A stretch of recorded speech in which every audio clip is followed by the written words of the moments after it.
ça a commencé avec Émilie qui me dit « Hey, ils cherchent des gens pour faire de la marionnette géante avec Patrimoine Canada On au Jeu de la dépose un francophonie. dossier, on rassemble une gang, Qu'est-ce let's qu'on go. dépose? Qu'est-ce On qu'on va-tu dépose? déposer un truc avec des Amérindiens? » Puis là, on était en plein Idle No More. On était comme « Non, non, on pose pas ça. On va faire quelque chose de plus contemporain. » Fait que là, on cherche et là... Finalement, boum, ouais, en après pleine avoir nuit, Émilie se lève. l'inspiration divine en moi. Il y a un ange qui rentre dans sa chambre en lui disant « Faut que tu fasses l'histoire de Pi. » Donc, je me suis réveillée un matin, j'ai fait les croquis, les principales images étaient là, puis j'ai rencontré Carl, on a brainstormé technique et tout pour concrétiser le projet, parce que, mine de rien, déplacer des marionnettes géantes en Afrique dans des formats de Écoute, il fallait transport, déplacer une chaloupe de 15 pieds de long par 6 pieds de haut, par 7 pieds de haut, par 6 pieds de profond, dans des sacs de hockey, dans l'avion. Alors, c'est pour ça qu'Émilie est venue me voir, parce que moi, je suis dans le département des miracles au niveau technique de ce genre de technicité-là. Et c'est ça, on s'est fait un super décor énorme qui rentrait dans ces tout petits formats de transport-là d'avion. Et c'est pour ça que maintenant, on est habilité à le rouler partout sur la planète.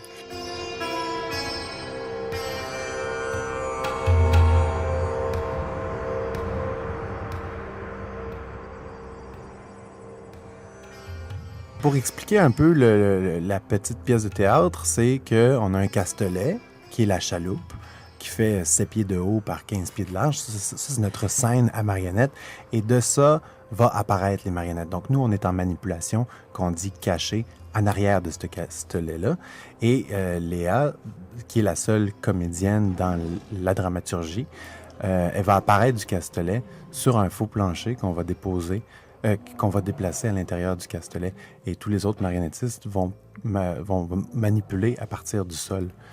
Vous avez dit que c'est une pièce, la version que vous avez faite, c'est une pièce de 15 minutes, mais l'histoire originale se passe dans l'eau, se passe dans toutes sortes d'environnements qui sont difficiles peut-être à reproduire sur la rue et avec marionnettes géantes. Oui. Comment vous avez fait ça? Donc, dans l'adaptation, au fond, c'était gagnant de schématiser et de garder le noyau dur de la fable de l'histoire de Pi. Donc, d'évacuer les références contemporaines puis de vraiment s'attarder un peu comme une sorte de petit prince de Saint-Exupéry, mais un petit prince canadien, on peut dire.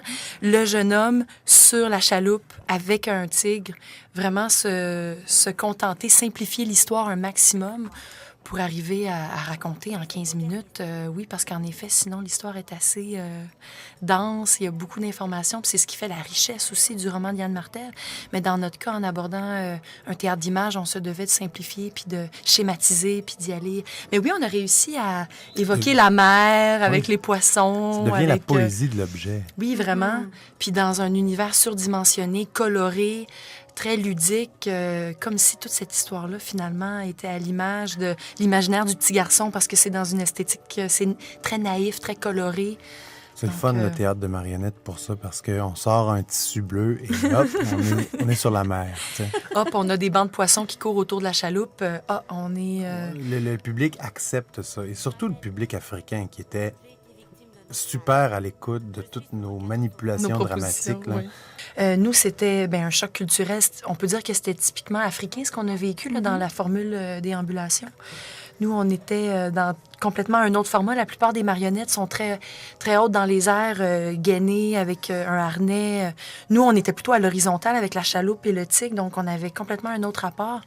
Mais ça a été bien accueilli. Au début, on se disait, OK, ça passe ou ça casse. On est tellement différents des autres. Oui. C'est complètement, on est en dehors de la tradition.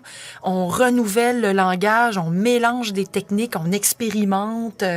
Mais finalement, ça a été très bien accueilli. On compétissait, comme il disait là-bas.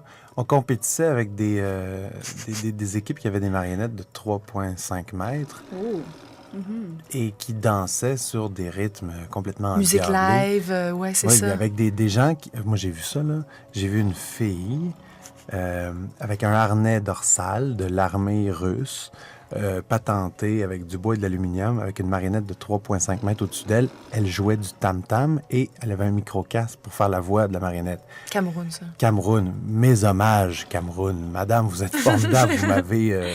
C'est lourd, ça. C'était lourd comme effort, là. Je veux dire, il faut être un athlète incroyable pour faire ce genre d'effort-là.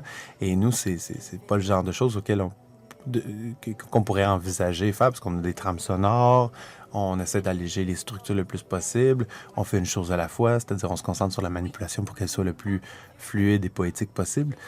Et tandis que là, on arrivait avec des gens qui... C'était le beat. C'est un mode rituel. C'était le rythme qui importait le plus. Et c'est un choc culturel au niveau de la marionnette géante fantastique, parce que sont tellement festives, leurs marionnettes et leur manière d'aborder le médium que nous, on a été... inspirés, en tout cas. Ben, on a eu peur, on a été inspirés, parce que moi, maintenant, j'ai envie de faire des marionnettes de 3,5 mètres et de me balader dans avec toutes des les gros rues. pieds. Est-ce que Gros pieds, ouais.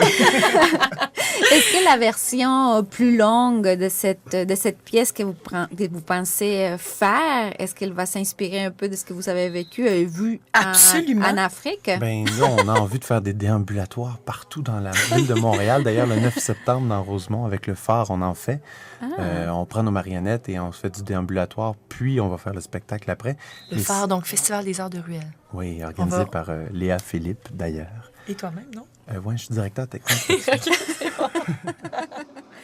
Et dans la suite des choses, le superbe réseau québécois des salles de spectacle, autant qu'on parle de Rosec ou de Rideau, et des autres théâtres en région, un peu partout. Des maisons de la culture de Montréal et de toutes Donc, les villes du Québec. le ciel n'est même pas une limite. L'avenir est grand. Maintenant qu'on L'avenir embarque est dans grand. un avion, un spectacle de marionnettes géantes, le monde est nôtre. Exactement. Oui, faire une première en Afrique comme ça, on a cassé la glace.